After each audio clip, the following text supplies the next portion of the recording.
Hello class 10th। बेटा आज हम अपनी नई कविता शुरू करने वाले हैं। यह है दंतुरित मुस्कान, जिसके कवि नागार्जुन जी हैं। कवि का नाम कैसे याद रखेंगे? देखिए, दंतुरित शब्द आया है, इससे आपको दांत शब्द याद आ जाएगा। और दांत सबसे जहरीले किसके होते हैं? नाग के। और नागों का किससे शत्रुता थी? अर्जुन से। महाभारत काल में तक्षक नाग की और बाकी नागों की शत्रुता अर्जुन से थी, तो नागार्जुन आप याद रखेंगे। नेक्स्ट थिंग, इसकी भाषा सरल खड़ी बोली है। और इस पूरे ही चैप्टर, इस पूरी कविता में इसमें रस है वात्सल्य रस। जब किसी पिता का पुत्र के प्रति या माता का अपने पुत्र या पुत्री के प्रति, एक छोटे बच्चे के प्रति स्नेह जब दिखाया जाता है या बताया जाता है किसी भी कविता में, तो वहाँ वात्सल्य रस होता है।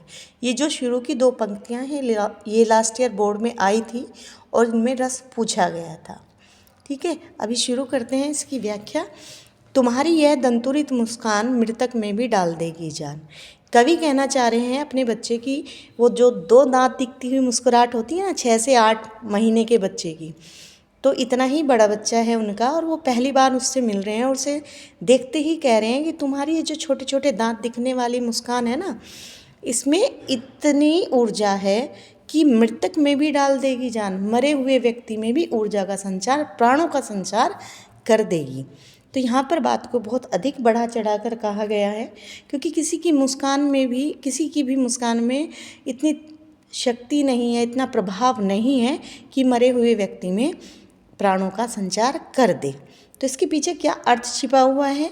मृतक व्यक्ति यानी जो निराश हताश होता है, ठीक है, जो हर थका हुआ व्यक्ति होता है, उसकी स्थिति एक मरे हुए व्यक्ति के समान हो जाती है। तो उसमें भी प्राणों का संचार कर दे, यानी एक ऊर्जावान बना दे उस व्यक्ति को भी, उसमें भी खुशी का संचार वो कर दे मुस्कान।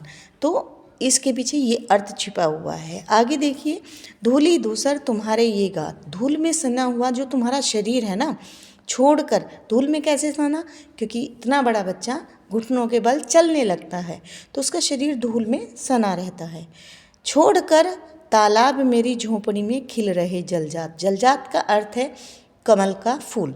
तो मुझे ऐसा लग रहा है जैसे धूल में सना हुआ जो तुम्हारा शरीर है वो तालाब छोड़कर, जैसे कमल होता है, तालाब को छोड़कर मेरी झोंपड़ी में खिलाया हो। ठीक है, तो धूल में सने शरीर को रूप दे दिया है कमल का। तो यहाँ पर रूपक अलंकार है, यहाँ पर ध्यान रखिएगा, रूपक अलंकार है। आगे कहते हैं कि परस पाकर तुम्हारा ही प्राण पिघलकर जल बन गया होगा कठिन पाषाण। परस का अर्थ है स्पर्श पाकर, तुम्हारी छुअन पाकर।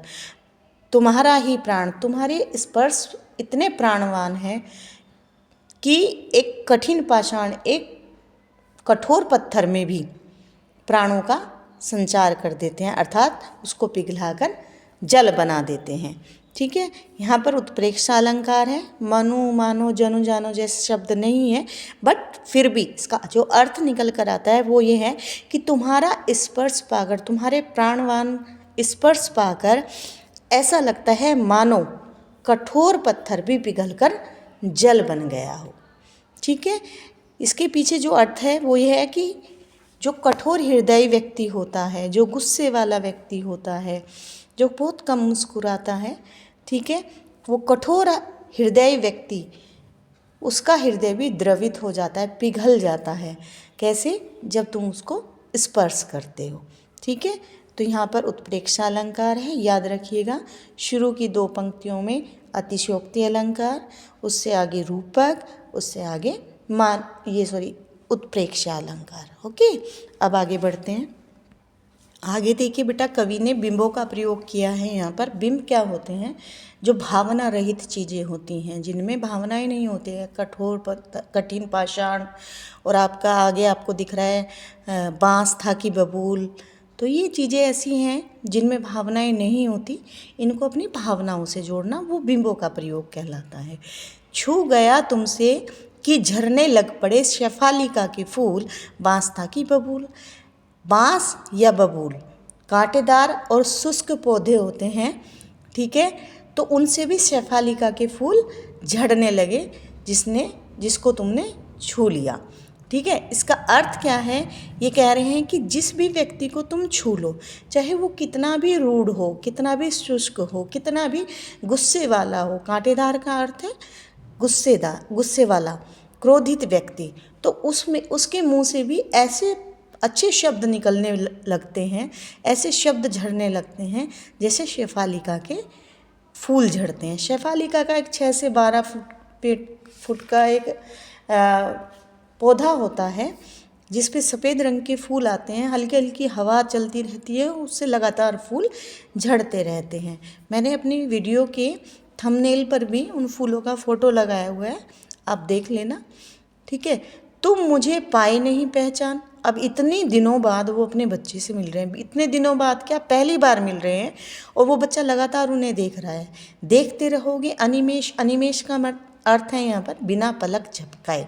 तो वो कह रहे हैं तुम मुझे पहचान नहीं पाए हो, शायद प्रश्न पूछ रहे हैं उससे, क्या तुम मुझे पहचान नहीं पाए, क्या मुझे ऐसे ही आश्चर्य के साथ बिना पलक झपकाए देखते रहोगे, थक गए हो, क्या तुम थक गए हो, लगता है थक गए होंगे, देख लूँ मैं, आँख लूँ मैं फिर, अब तुम तो मुझे लगातार देख रहे हो, बच्चा लगातार निहार रहा है अपने पिता को, पहचानने का प्रयास कर रहा है। तो कवि को लग रहा है कि जैसे बच्चा देखते देखते थक गया है, वो उससे कहता है मैं आंखें फेर लेता हूँ, ठीक है, मैं तुमसे आंखें फेर लेता हूँ, ठीक। उसके बाद कह रहे हैं क्या हुआ यदि हो सके परिचित ना पहली बार, कोई बात नहीं, अगर हमारी जान पहचान पहली बार में नहीं हो पाई, क्योंकि तुमने मुझे पहले कभी देखा नहीं, इसलिए तुम पहचानने का प्रयास कर रहे हो। यदि तुम्हारी माँ ने माध्यम बनी होती, आज मैं न सकता देख न पाता जान, और तुम्हारी माँ माध्यम बनी है तुम्हें और मुझे मिलवाने में, क्योंकि उसने तुम्हें जन्म दिया, ऐसा अवसर मुझे दिया कि मैं एक अपने पुत्र को गोद में ले सकूं, तो तुम्हारी माता ही माध्यम बनी है तुम्हें और मुझे मिलवाने के लिए, इसी कारण मैं तुम्हें देख पाया, मैं तुम्हें जान पाया। तुम्हारी यह दंतुरित मुस्कान, तुम्हारी जो ये प्यारी सी दंतुरित मुस्कान है, यही मुझे देखने को मिली, क्यों, कैसे मिली, क्योंकि उनकी माता ने उसे जन्म दिया, पाला, 6, 7, 8 महीने का किया उस बच्चे को, और उसके पिता जब उससे मिलने आए तो उनको देखकर मुस्कुराने लगा, तो अब उसकी माता के कारण ही वे अपने बच्चे की दंतुरित मुस्कान देख पा रहे हैं। धन्य तुम, अपने बच्चे को धन्य कह रहे हैं कि तुमने मुझे इतने अपने जैसे सुंदर बच्चे का पिता बनने का मौका दिया। माँ भी तुम्हारी धन्य, तुम्हारी माँ भी धन्य है जिसने तुम्हारा ध्यान रखा। चिर प्रवासी, चिर का मतलब होता है लंबे समय तक, प्रवासी यानी परदेसी, मैं तो परदेसी हूँ, मैं अन्य लग रहा होगा, तुम्हें कोई दूसरा लग रहा होगा, ठीक है, मैं तो लंबे समय तक बाहर रहता हूँ, मैं अन्य, तुम्हें कोई अन्य व्यक्ति दिखाई दे रहा होगा। इस अतिथि से, मैं तो मेहमान के समान हूँ क्योंकि काफ़ी समय बाद मैं घर आता हूँ, तो इस अतिथि से प्रिय तुम्हारा क्या रहा संपर्क, इस बीच हमारा मिलना नहीं हुआ, मेरा और तुम्हारा संपर्क नहीं हो पाया। उंगलियां माँ की कराती रही मधुपर्क, और तुम्हारी माँ की जो उंगलियां हैं वो ही तुम्हें मधुपर्क कराती रही, इसलिए तुम अपनी माँ को ही जानते हो। मधुपर्क क्या होता है, पंचामृत, ठीक है, तो माँ की उंगलियां ही उसको पंचामृत यानी दूध, घी, दही, शक्कर और शहद, ठीक है, ये सब चीज़ें माँ की उंगलियों से ही तुम चाटते रहे हो।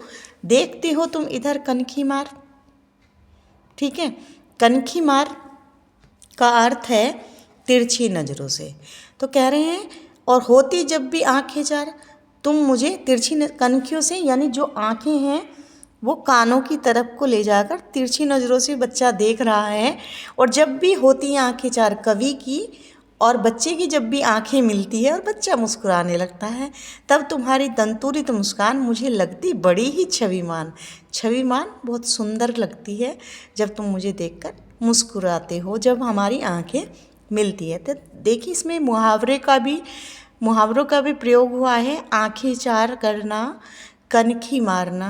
तो इस तरह से ध्यान रखिएगा अगर भाषा का इस तरह का क्वेश्चन आ जाए। अब देखिए एक चीज़ मैं भूल गई, ऊपर देखिए, छू गया तुमसे कि झरने लग पड़े, शेफालिका के फूल, बाँस था कि बबूल। इसमें उपमा अलंकार है, ठीक है, क्योंकि बाँस और बबूल ये किसके समान बताए हैं? कठोर व्यक्ति के समान बताए हैं। तो यहाँ पर ध्यान रखिएगा उपमा अलंकार। ओके, अगर आ जाए तो ध्यान से लिखिएगा। इसमें क्वेश्चंस आपके क्या कौन कौन से आ सकते हैं? पहला तो एक पिता अपने पुत्र की मुस्कुराहट का वर्णन कैसे कैसे करता है, तो वो सब एग्जाम्पल आप लिख देंगे, ठीक है। एक बच्चा अपने पिता को क्यों नहीं पहचान पा रहा? क्योंकि पहले कभी मिला नहीं है, उसको वो अतिथि के समान लग रहा है, वो बार बार टकटकी लगाए उसको देखे जा रहा है, ठीक। आगे है कि मधुपर्क का अर्थ आपसे पूछ सकते हैं। पंचामृत किस किस पदार्थ से मिलकर बना है? दही, घी, शक्कर, शहद से, ठीक है, और दूध से। फिर आप ये भी बता सकते हो, ये क्वेश्चन पूछा जा सकता है आप लोगों से कि कवि ने माँ को और पुत्र को धन्य क्यों कहा, ठीक है। तो एक क्वेश्चन और पूछ सकते हैं कि बच्चे की मुस्कुराहट का क्या क्या असर हो सकता है किसी व्यक्ति पर। तो वो 4-5 एग्जाम्पल शुरू की पंक्तियों में दिए हुए हैं, तो उनका ध्यान रखिएगा, ठीक है। वीडियो अच्छी लगी हो तो लाइक करिए, सब्सक्राइब करिए और शेयर करिए। ओके, कल मिलते हैं अपनी नई कविता के साथ में। छोटी सी कविता है, 2-4 मिनट की वीडियो बनेगी, ठीक है। Okay, thank you.